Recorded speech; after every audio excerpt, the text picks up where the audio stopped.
know, the process of meditation is that of one of overcoming the illusion of the seeming material reality of our five senses. When I do this, what I am doing is I am energizing and awakening the different parts of my chi to interact with all of my relations. And you've heard me use that term, all my relations, and it is a indigenous philosophy that says that the individual is connected by an unseen thread to everything. Every animal, every cell, every person, everything. There is no race but human race. And our animal brethren, hoofed, scaled, and feathered, are our relations too. And if we hunt them, it is only done with great respect. And I am trying to communicate to my audience their responsibility and connection to all that there is. That they're not just themselves, that they're not just doing their job, they're just not having their family, that we're all our relations. And any seeming disharmony is only there because other people put it there. We're only separated because other people separate us. When 0.1% of the population own and rule the world, how can they do it with such a mammoth population if they do not cause disharmony and discord? So, that is the major thrust of my, and I don't like to call them YouTubes because, when I grew up in New York was always called a melting pot. But it wasn't. It was a salad bowl. And, all of us, different flavors were exposed. And different neighborhoods of New York City, Manhattan particularly, exposed that. Harlem was not just black people, but the East Side was all the folk who had just come off the boat and gone to their own little neighborhood or ghetto. Lower East Side was always a ghetto. The Five Corners was always a ghetto. And so, after being here a generation or so, like the movie Gangs of New York showed, there were Irish who were born in America who felt that they were more American than Irish and that the Irish who were just coming off the boat were scum.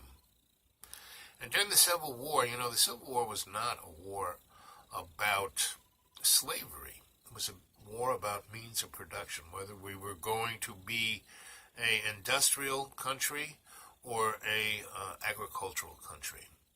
And the other thing that does not get too much attention, that the war was pretty much manufactured by Europeans because France and England specifically were upset with the United States because we had taken away their empire in North America.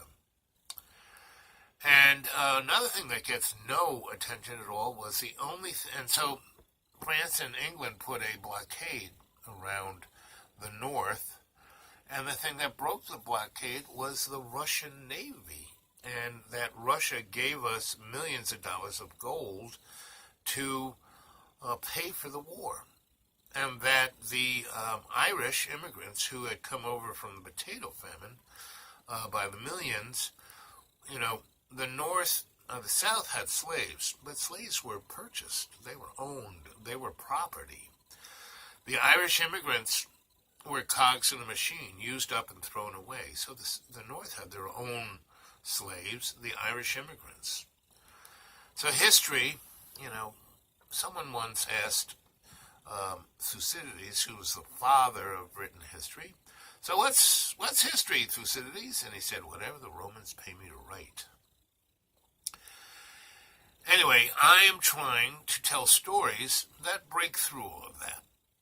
And the stories that I told under the behest of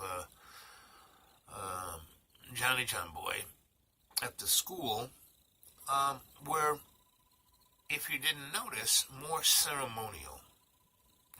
Here I'm like talking straight to you, and as the scholar, and the old scholar, the sensei. What does the word sensei mean in Japanese? Teacher, not God or guru. What does guru mean? Teacher. What does rabbi mean? Teacher. So that's all I am.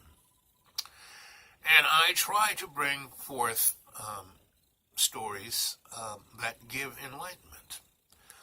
Now, the story I'm going to tell this Sunday, if I can, because, I'm going back to school, to see John, and to,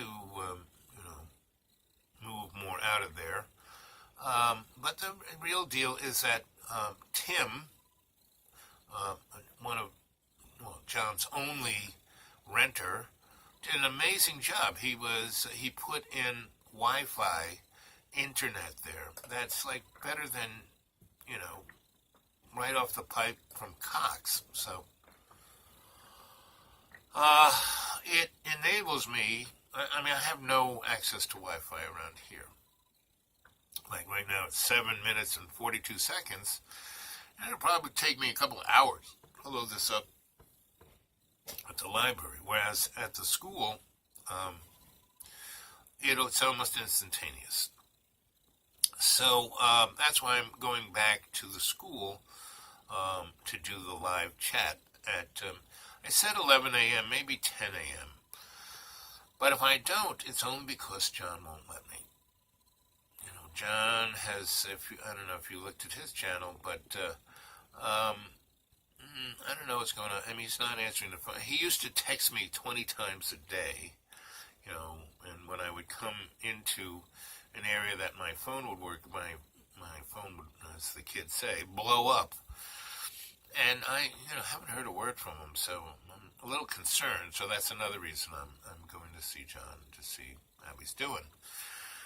Anyway, if I am allowed to do the live chat, it's going to be a story about another one of the many mentors I had in my early life.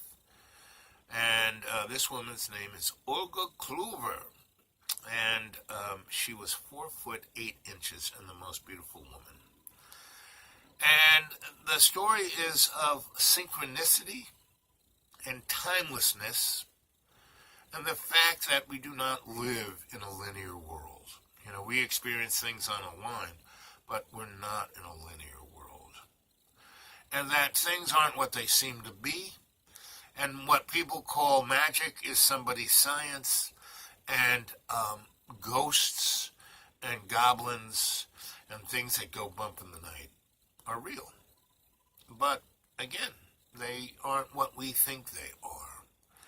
And this story will be an attempt to try and talk onto that. And another thing I'm going to be as a major thing is the dynamic of sexuality and how it is used to control. It's a biological thing, we're wired as our bags of water to reproduce in a biologic way, and that's sex.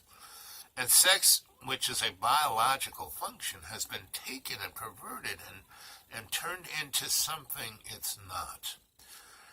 And, sexism,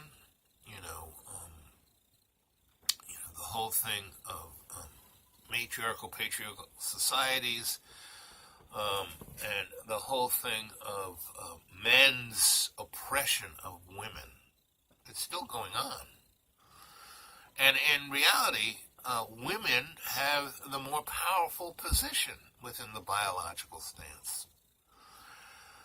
So a Sunday story is going to be on about all of that in a very interesting way. And, here we are at 11.